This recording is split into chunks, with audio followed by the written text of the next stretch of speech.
نیک نیتی سے فیصلہ کیا ہے، غلط بھی ہے، آخرت کا ثواب کہیں نہیں گیا، دنیا میں ناکام ہو جاؤ، صحیح فیصلے تک پہنچ گئے ہو، کامیابی ہو جائے۔ اور رسول کے لیے یہ فیصلہ کرنے والا خود اللہ تھا۔ مدینے کو کس نے کھولا؟ حضور تو تشریف بھی نہیں لے گئے مدینے، اور مدینے میں اوس اور خزرج کے بڑے لوگ ایمان لا چکے ہیں۔ مکہ خون کا پیاسا ہے، مدینے میں استقبال کی تیاریاں ہو رہی۔ یہاں حضور کو 12 برس گزر گئے خود دعوت دیتے ہوئے، وہاں آپ کے قدم مبارک کبھی پہنچے ہی نہیں، گئے ہیں تو صرف آپ کے 2 جانثار مصعب بن عمیر، عبداللہ ابن ام مکتوم رضی اللہ تعالی عنہما۔ بہرحال یہ اللہ کا فیصلہ، اللہ نے تمکن عطا فرمایا۔ اب جب حضور تشریف لے جا رہے مدینے کی طرف تو آیت نازل ہو گئی، اذن للذین یقاتلون بانہم ظلموا وان اللہ علی نصرہم لقدیر الذین اخرجوا من دیارہم بغیر حق الا ان یقولوا ربنا اللہ۔ اذن اجازت دی گئی ان کو جن پر ظلم و ستم کے پہاڑ رہے، جن کے ابھی تک ہاتھ باندھ دیے گئے تھے آج کھول دیے گئے، they can retaliate، وہ آگے بڑھیں۔ اب وہ پابندی ختم ہو گئی۔ میں یہ کسی اپنی تقریر میں بیان کر چکا ہوں کہ مدینے پہنچ کر یہ نہیں ہوا، یہ مغربی مفکرین اس کو فلائٹ ٹو مدینہ لکھتے ہیں، بڑا ان کا لطیف انداز ہوتا ہے، طنز کا بھی اور جڑیں کاٹنے کا بھی۔ فلائٹ کہتے ہیں فرار کو، یہ فرار نہیں تھا، یہ ہجرت تھی، زمین و آسمان کا فرق۔ اور وہاں جا کر کوئی کمر کھول کر آرام نہیں کرنا تھا، وہ تو جس بیس کی تلاش میں آپ گئے تھے طائف، وہ بیس اللہ کی مشیت میں مدینہ منورہ کو بننا تھا۔ وہاں جا کر اپنی اس تحریک کو، اپنی اس موومنٹ کو، اپنی جد و جہد کو، اقامت دین کی جو وہ جد و جہد ہے اسے اب اگلے مرحلے میں لانا۔ صرف 6 مہینے حضور نے لیے ہیں انٹرنل کنسولیڈیشن کے، مواخات بین المہاجرین والانصار، نمبر 2 مسجد نبوی کی تعمیر، نمبر 3 یہود کے ساتھ معاہدے۔ 7ویں مہینے آپ نے چھاپا مار دستے بھیجنے شروع کر دیے، اگرچہ اس میں گئے صرف مہاجرین، انصار نہیں۔ اس کی ایک وجہ تھی، انصار نے جب درخواست کی تھی کہ حضور آپ تشریف لے آئیے مدینے، تو الفاظ یہ کہے تھے کہ ہم آپ اگر مدینے پر حملہ کریں گے یہ مکے والے تو ہم آپ کی حفاظت کریں گے جیسے کہ اپنے اہل و عیال کی کرتے ہیں۔ اور مدینے پہ حملہ بھی ہوا ہی نہیں ہے، یہ تو حضور اقدام کر رہے ہیں نا۔ لہذا بہت اہم ہے یہ بات، یہ تمام سیرت کی کتابوں میں واقعات موجود ہیں، لیکن ان کے بٹوین دی لائنز کہ یہ ایک انقلابی عمل کا تقاضا تھا کہ اس وقت یہ ہوتا، بس یہ سمجھنے کی بات ہے۔ حکمت کیا ہے، وزڈم کیا ہے، فلسفہ کیا ہے، یہ میں آپ کو فلسفہ سیرت آج پڑھا رہا ہوں۔ آپ اس کو سامنے رکھیے گا اور پھر سیرت کا مطالعہ کیجیے۔ واقعات تو وہی ہے۔ 8 مہمیں ہیں غزوہ بدر سے پہلے بعض میں حضور خود بھی تشریف لے گئے، بعض میں آپ نہیں تشریف لے گئے، آپ نے ایک دستہ بھیج دیا۔ ان سے آپ نے کیا کیا؟ یہ اقدام ہے۔ کیا کیا؟ 2 کام میں بتا چکا ہوں، پولیٹیکل آئسولیشن آف قریش اور اکنامک بلاکیڈ آف مکہ۔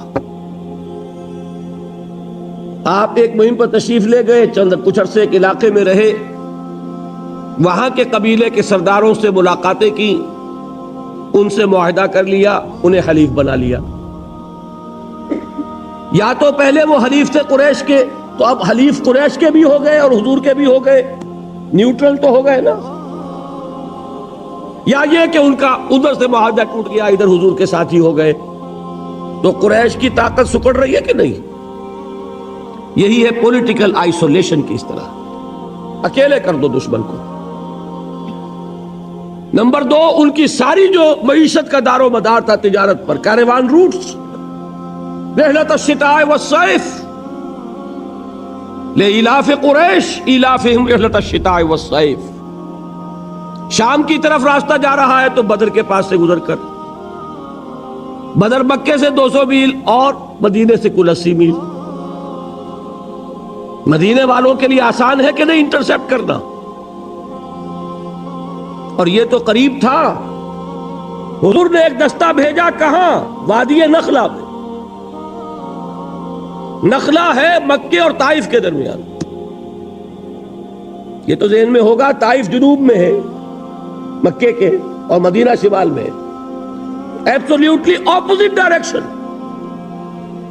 بات صرف قرب کی نہیں ہے، 300 میل کے فاصلے پر بھی ایک دستہ بھیجا.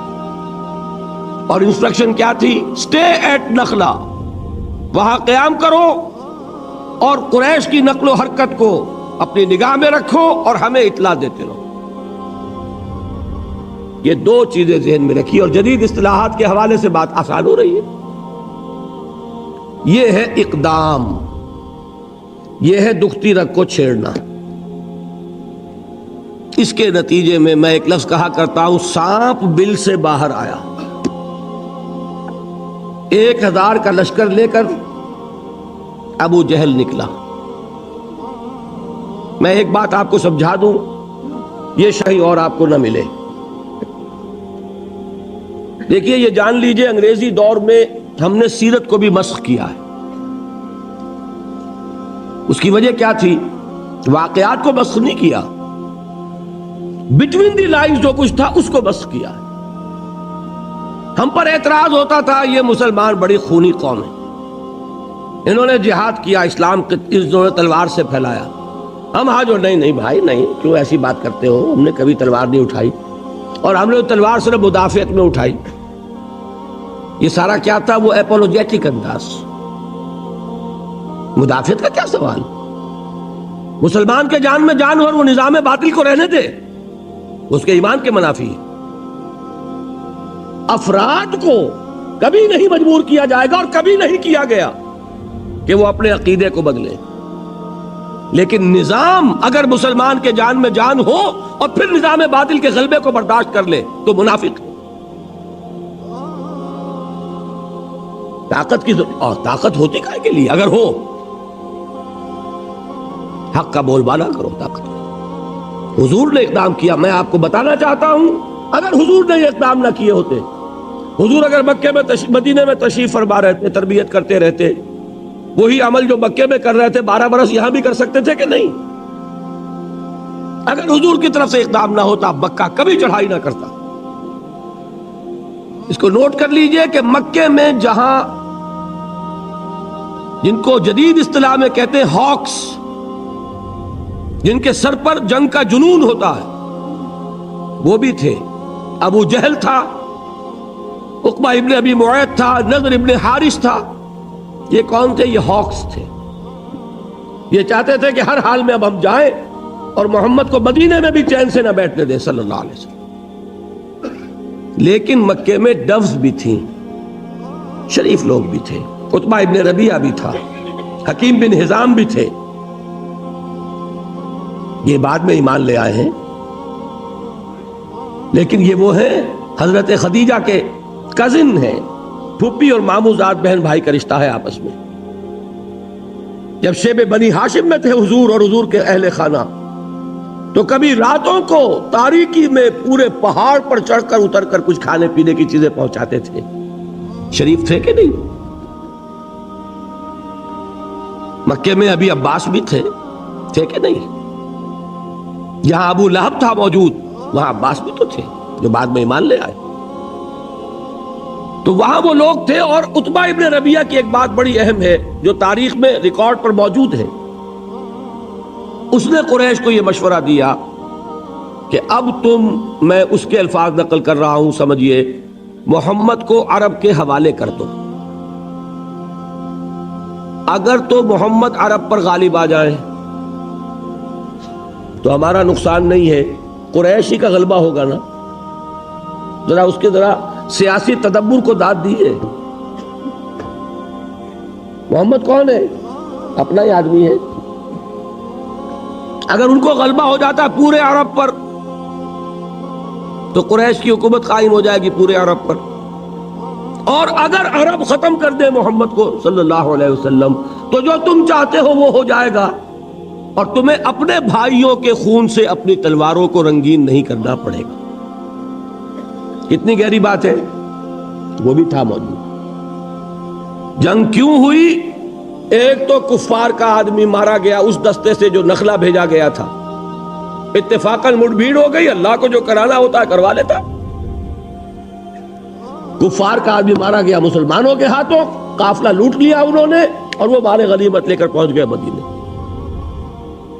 دوسرے ادھر جو قافلہ گیا ہوا تھا شام کی طرف، ابو سفیان کی سرکردگی میں ان کی SOS کال آ گئی کہ میرے آدمیوں کو خطرہ ہے، میرے قافلے کو محمد کے آدمیوں سے صلی اللہ علیہ وسلم ورضی اللہ تعالی عنہم اجمعین کمک بھیجو. بس یہ تھا کہ جس سے وہ ہاکس کا پلڑا بھاری ہو گیا، ڈوز جو ہے وہ مجبور ہو گئے، لہذا 1000 کا لشکر نکل آیا. یہاں سے وہ فائنل فیز شروع ہو گیا. اور میں آپ سے ایک بات اور عرض کر دوں، یہ تاریخی حقیقتیں پڑھ لیجئے.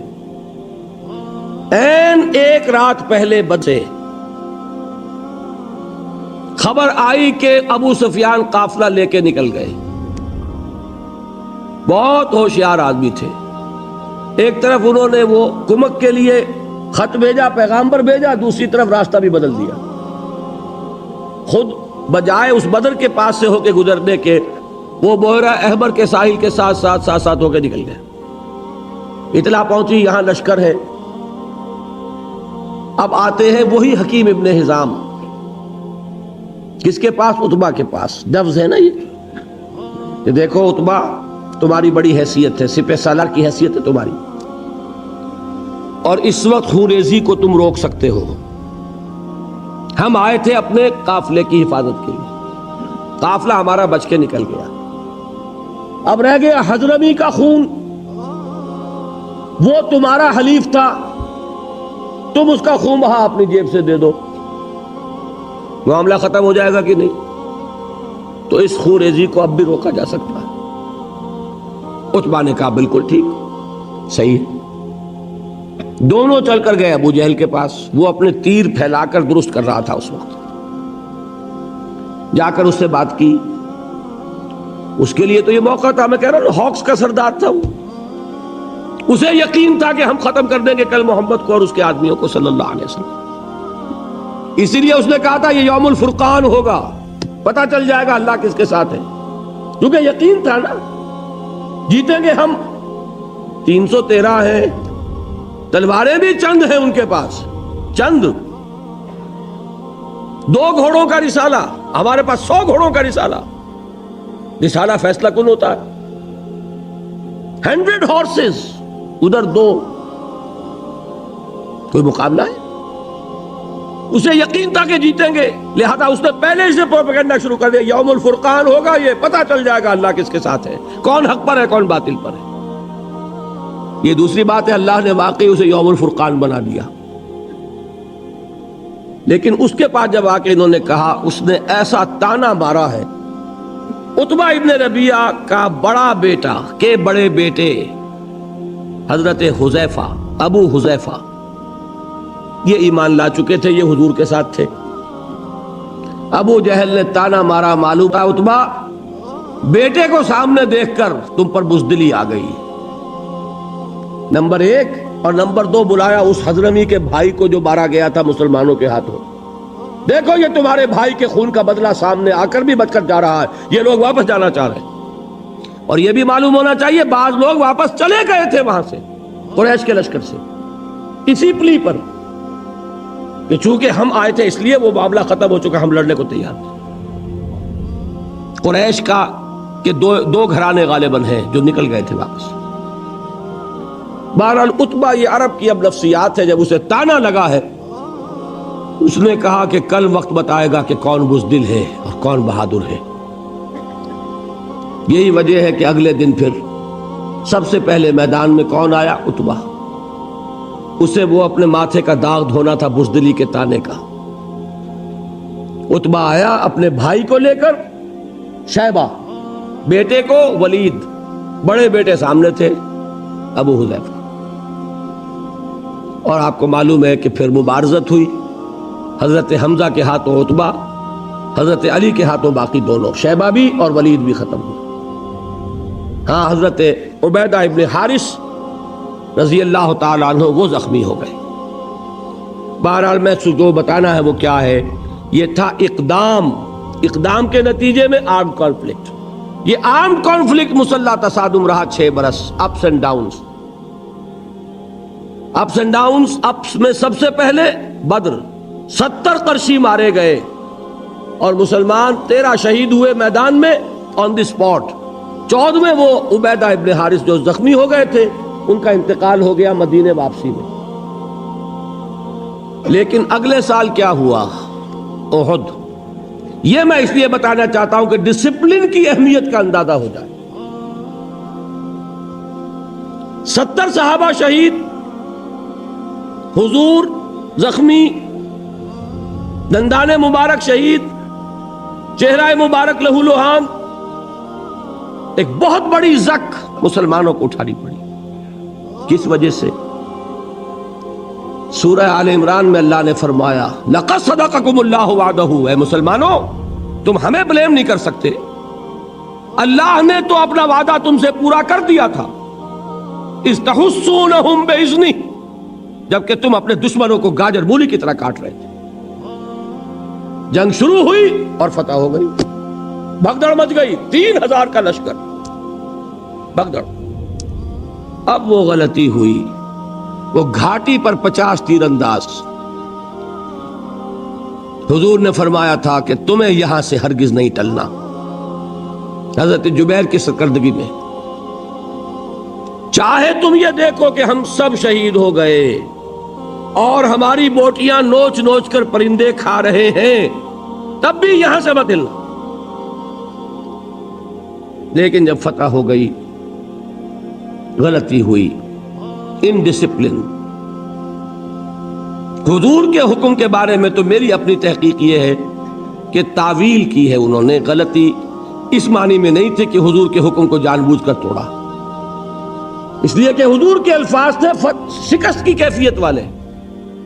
یہاں ہو گئی تھی فتح، تو صحابہ کرام یہ جان لیجئے، اس لیے کہ منافقین وہاں اب کوئی نہیں تھا، منافق جا چکے تھے احد سے پہلے عبداللہ ابن ابی کے ساتھ، یہاں کوئی منافق نہیں تھا، سب مومنین صادقین تھے، لہذا جان بوجھ کر حضور کے حکم کی خلاف ورزی نہیں ہو سکتی تھی۔ تعویل کیا ہوئی کہ حضور نے شکست کے بارے میں فرمایا تھا نا، یہاں تو فتح ہو گئی، لہذا حکم اپلائی نہیں کر رہا۔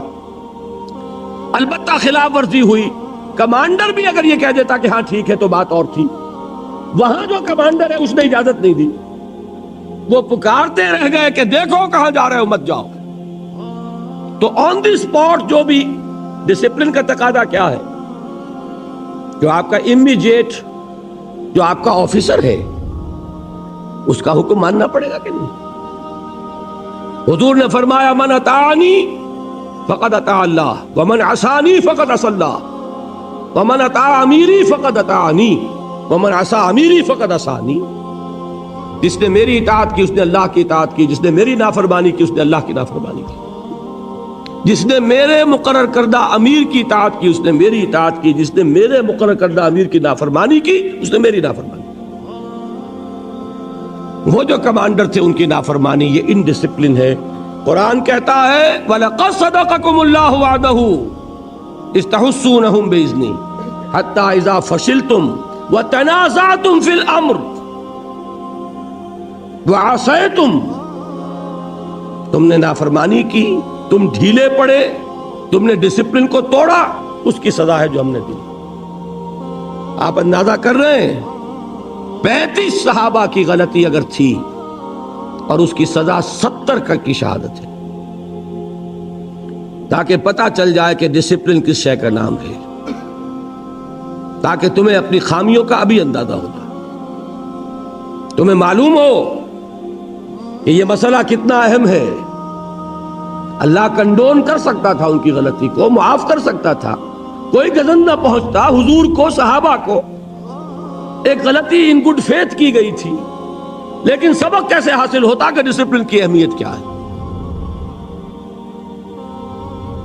بہرحال سال چھٹا فتح ہوا سن 8 ہجری میں، رمضان مبارک اور پھر شوال میں، یعنی رمضان میں مکہ فتح ہوا، شوال میں حنین پار کا ہو گیا، طائف کا محاصرہ ہوا۔ بہرحال اس کے بعد پورے عرب میں کوئی طاقت نہیں تھی۔ جاء الحق وزهق الباطل ان الباطل کان زہوقا۔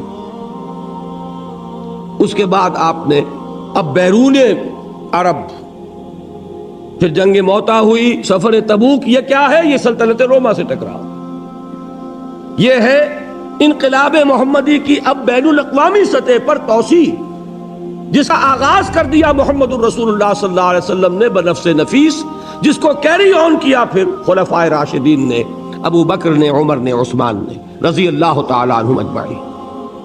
حضرت علی کا نام میں نے یہاں کیوں نہیں لیا؟ حضرت علی کے خلیفہ بننے سے پہلے ہی وہ یہودی سازش سامنے آ گئی، جس کے نتیجے میں حضرت عثمان شہید ہوئے، جس کے نتیجے میں حضرت علی کا پورا دور خلافت باہمی خانہ جنگی کی نظر ہو گئی۔ اس میں ان کا کوئی قصور نہیں، معاذ اللہ ثم معاذ اللہ۔ سازش ہی اتنی بھرپور تھی، اتنی کامیاب تھی، یہودی ذہن اس کی ذہانت کا شاہکار، کہ وہ سیلاب جو بڑھ رہا تھا اس شان کے ساتھ کہ تھمتا نہ تھا کسی سے سیل رواں ہمارا، اس سیلاب کو انٹرنل سیبوٹاج کے ذریعے سے اس کی قوت کو روک دیا۔ بہرحال یہ ہے میرا مطالعہ، یہ ہے انقلاب محمدی کا طریقہ کار، یہ ہے اقامت دین کا طریق۔ اب دیکھیے اس میں حالات کے مطابق اجتہاد کے بعض مراحل آئیں گے۔ دعوت کے نظام میں کوئی تبدیلی نہیں ہوگی۔ اطاعت یا ڈسپلن میں عرض کر چکا ہوں کہ بیعت ہوگی، کوئی امیر، کوئی اب نبی نہیں، رسول نہیں، بیعت ہوگی، لیکن بیعت سموتات فی المعروف، مطلق نہیں ہوگی، انلمیٹڈ نہیں ہوگی۔ تربیت کا بھی وہی نظام لینا پڑے گا جو محمد الرسول اللہ کا۔ اس کے بعد جب تک کہ اتنی طاقت نہ ہو جائے کہ ایک ڈسپلنڈ فورس، ایک مناسب قوت مقدار کی حد تک تربیت یافتہ لوگوں کی موجود نہ ہو، صرف 3 کام کرنے ہیں: دعوت، تنظیم، تربیت۔ اور اس وقت تک، جب تک کہ وہ مناسب تعداد میں قوت وجود میں نہ آئے، کوئی جوابی کارروائی نہیں، صبر محض، عدم تشدد، پیسیو ریزسٹنس، جھیلو اور برداشت کرو۔ ایک بات اب آتی ہے مسلمان ممالک میں، اور یہ ساری بات میں کر رہا ہوں پاکستان کے حوالے سے، میں یہاں بھی اگر آتا ہوں نوٹ کر لیجئے، اور امریکہ بھی اگر جاتا ہوں تو مجھے حضرت مسیح کے الفاظ یاد آئے ہیں۔ ان کے یہ الفاظ، ان کی طرف منسوب الفاظ موجود ہیں کہ میں صرف اسرائیل کے گھرانے کی کھوئی ہوئی بھیڑوں کی تلاش میں آیا ہوں۔ میرا پاکستان سے باہر کا سفر ہوتا ہے پاکستان کی کھوئی ہوئی بھیڑوں کی تلاش۔ وہ امریکہ میں بھی ہے، یہاں بھی ہے۔ گھر میں وہ ذمہ داریاں جو ہیں، وطن کی سرزمین پکار رہی ہے، آپ یہاں عیش اور آرام میں ہے، پیسے جمع کرنے کے چکر میں، یہ یاد دلانے کے لیے آیا۔ وہ کشتی ڈول رہی ہے، دین وہاں نہ آیا تو وہ ملک ہرگز باقی نہیں رہے، امکان ہی نہیں اس کا، اور آثار بہت خراب ہے۔ دین کیسے آ جائے گا؟ گھر بیٹھے آ جائے گا، انتخابات کے ذریعے آ جائے گا۔ بہت بڑا مغالطہ ہے یہ۔ مجھ سے سوال کیا گیا تھا، آج جواب دے رہا ہوں۔ جماعت اسلامی سے میں صرف اس بنیاد پر علیحدہ ہوں، انقلابی جماعت کی بجائے سیاسی جماعت کا رول اختیار کر لیا تم۔ انتخابات کے عمل کے نتیجے میں صرف یہ ہو سکتا ہے کہ جو نظام ملک میں قائم ہے اس کے لیے بہتر ہاتھ اگر فراہم کیے جا سکتے ہو تو کر دیے جائیں۔ نظام نہیں بدلا جا سکتا، اس لیے کہ جو بھی پولیٹیکو سوشو اکنامک سسٹم ہے اسی کے مطابق ووٹ ملیں گے. ووٹ ملیں گے سرمایہ دار کو، ووٹ ملیں گے جاگیردار کو اور زمیندار کو. اور آپ کا کیا خیال ہے کہ وہ ووٹ لے کر پارلیمنٹ میں آ کر اپنے ہی پاؤں پر کلہاڑی مارے گا؟ نظام میں کوئی بنیادی تبدیلی کرے گا؟ وہ کبھی نہیں کرے گا. اور اگر کوئی 2 4 6 8 10 آ بھی گئے، کہیں شہروں کے اندر ہو سکتا ہے کہ آ جائے، ان کی حیثیت کو ہے نہیں. وہ نظام وہی ہے. ہمارے ہاں الیکشن جب بھی ہوئے وہی لوگ آئے، چچا نہیں تو بھتیجا، ایک بھائی سے دوسرا بھائی، یا وہی اشخاص ان کے نام پر صرف لیبل بدلتے رہے. کبھی اس کے اوپر ریپبلکن پارٹی لکھا ہوا، کبھی وہ کنونشن لیگ ہے، کبھی پیپلز پارٹی ہے، کبھی وہ شورا شریف تھی، اور کبھی اب وہ الیکشن لڑ کے آ گئے. بیسک سٹرکچر وہی ہے، کیسے بدل جائے گا؟ اور بیسک سٹرکچر کو اس کے ذریعے آپ نہیں بدل سکتے بہت بڑے مغالطے میں. لیکن یہ کہ جو لوگ سمجھتے ہیں نیک نیتی سے، وہ لگے رہے. ٹھیک ہے، اللہ کے ہاں خلوص کا اجر ملے گا، لازماً ملے گا. لیکن مجھے یہ بات آج نہیں، سن 57 نہیں، سن 56 میں نظر آ گئی تھی کہ یہ راستہ جو ہے اس سے کوئی بنیادی تبدیلی نہیں آ سکتی. وقت کا، صلاحیتوں کا، قوتوں کا ضیاع ہے. یہ وجہ ہے کہ وہاں سے علیحدگی ہوئی تھی. سوائے اس انقلابی عمل کے کوئی اور راستہ نہیں. صرف اس میں فرق اب کیا آئے گا؟ پیسو ریزسٹنس بھی رہے گی، لیکن کیا مسلمانوں کے خلاف تلوار اٹھائی جائے گی؟ یہ ہے مسئلہ بڑا کروشل، بہت اہم. مسلمان ملکوں میں تو حکومت مسلمانوں کی ہے. وہ تو کسی نے بھٹو کو بھی کافر نہیں کہا.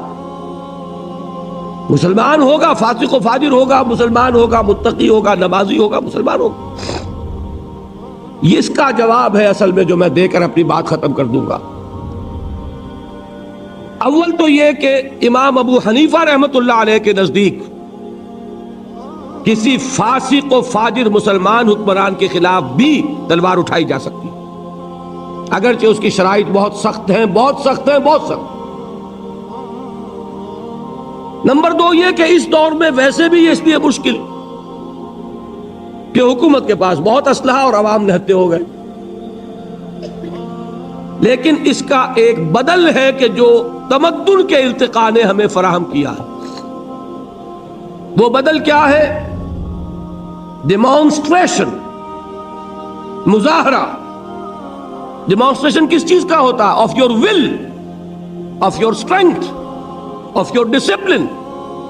یہ ظاہر کیا جائے، ثابت کیا جائے کہ اس ملک میں ایک طاقت ہے منظم، ڈیڈیکیٹڈ، جو اپنی جان دینے کے لیے تیار ہے ایسے لوگوں کی جنہیں کچھ نہیں چاہیے سوائے اسلام کے.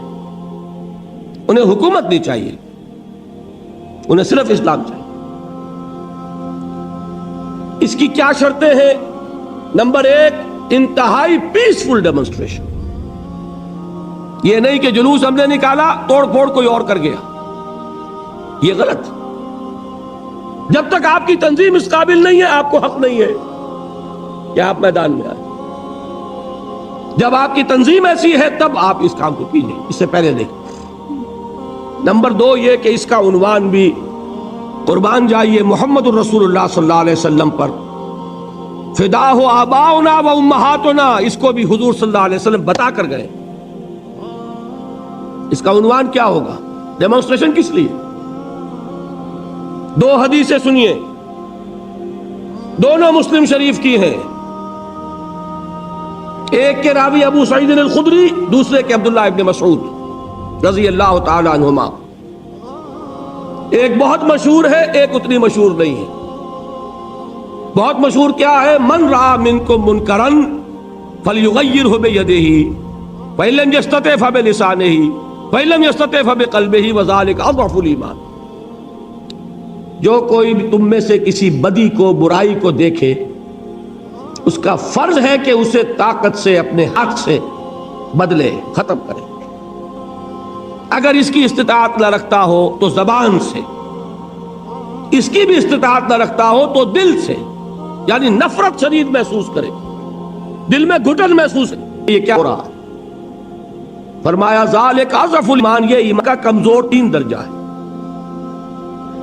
جو شخص منکرات کو دیکھے اسے گھٹن بھی نہ ہو، رنج بھی نہ ہو، وہ تو سمجھ گیا ڈاؤن دی ڈرین، ایمان کی کوئی رمق موجود نہیں۔ فرمان حضور کا ہے اضعف ایمان، سب سے کمزور ایمان یہ ہے کہ دل میں شدید نفرت کا احساس ہے۔ اس سے زیادہ کیا ہے؟ زبان سے کہو کہ خدا کے بندو باز آ جاؤ، اللہ کے غضب کو دعوت مت دو، یہ تو کہو کم سے کم۔ اور اگر اس سے آگے کی طاقت نہیں ہے تو طاقت حاصل کرو، اعدوا لهم ما استطعتم، وہ طاقت حاصل کر کے پھر آؤ میدان میں اور للکاروں کے نہیں ہونے دیں گے، یہ ہماری لاشوں پر ہوگا۔ یہ ہے طریقہ جو محمد نے بتایا صلی اللہ علیہ وسلم۔ دوسری حدیث سنیے، ما بعث اللہ من نبی قبلی فی امتہ الا کان حواریون واصحاب یاخذون بسنتہ ویقتدون بامرہ ثم انہا تخلف خلوف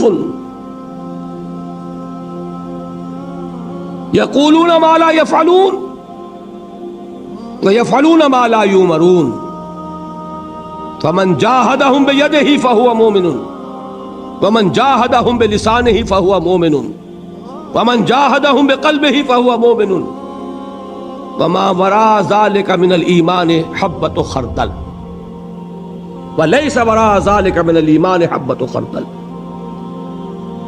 یہ بہت اہم حدیث ہے اور بہت کلیئر ہے، افسوس یہ کہ یہ اتنی عام نہیں ہے۔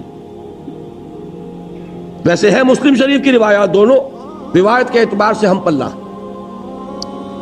حضور فرماتے ہیں کہ اللہ نے مجھ سے پہلے جس امت میں بھی کسی نبی کو بھیجا، اٹھایا، اس میں اس کے اصحاب اور حواری پیدا کیے۔ وہ اصحاب اور حواری کیا کرتے تھے؟ اصحاب حضور کے، حواری حضرت عیسیٰ کے، دونوں الفاظ جمع کر دیا آپ نے۔ وہ کیا کرتے تھے؟ وہ اپنے نبی، اپنے رسول کی سنت کو مضبوطی سے تھامتے تھے اور جو حکم وہ دیتے تھے اس کی تعمیل کرتے تھے۔ ثم انہا تخلف من بعدہم خلوف، لیکن اس کے بعد پھر ایسے ناخلف لوگ آ جاتے تھے،